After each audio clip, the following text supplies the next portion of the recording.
So for those of you out there that have a south bend vertical milling machine, you know the trouble that it doesn't use R8 collets. It uses this style. It uses basically a 30 taper with these set screws, with two set screws that come in on the quill into this pocket, I guess you'd call it. And the problem is finding these tapers with this in here. I don't know if they still make it, or I haven't been able to find anything. This is the box. This is a genuine south bend, I believe. This is the box it came in when I got the mill. If you can read those numbers. South bend box. But anyways, I discovered that a standard 30 taper does work in the spindle. It's the same. The problem is the 30 taper uses a drawbar to pull it in instead of two pockets for two set screws. So how do we take this and put those pockets in there? Well, I made this jig. Now I was recently asked if there's prints, if I have prints or drawings for this, and I do not. I don't intend on making them. Reason being because I'm not very computer savvy. There, I said it. But I will give the dimensions over video just to help anybody out. You're looking the width wise at 2 and 11/16. Width here of roughly 1.5 inches. Total overall length of this in this dimension that you're going to need is 3 and 11/16. The angle at which these are cut, 45 degrees. Very simple. And then this angle, when this is milled in, you put it flat in your vise, and that's what gives you this angle to mill that pocket in until you're in. These, I don't remember what the hell this is. Let's see. You're looking at roughly,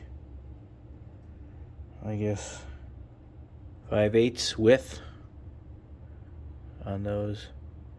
All right.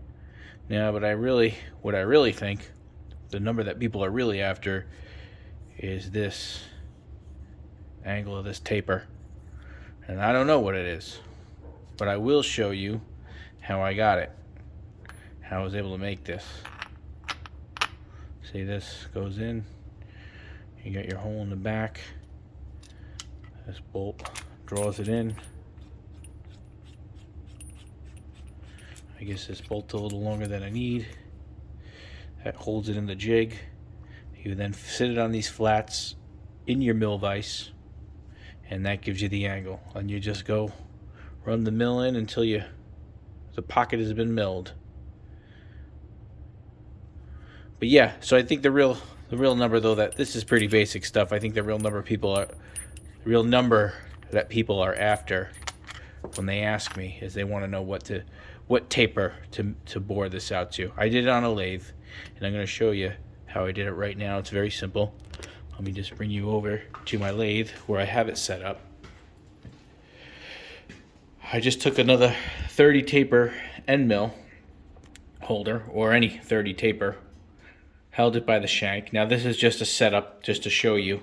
I didn't dial this in, but you see the setup here. We have a dial indicator attached to the somehow to the compound, and we will use the hand wheel and crank it in and out, and you would dial this in back and forth on your compound until you get the angle at 0, till the indicator is reading 0, I should say, and then that angle will be matching, and now you have the perfect angle in order to bore that hole out.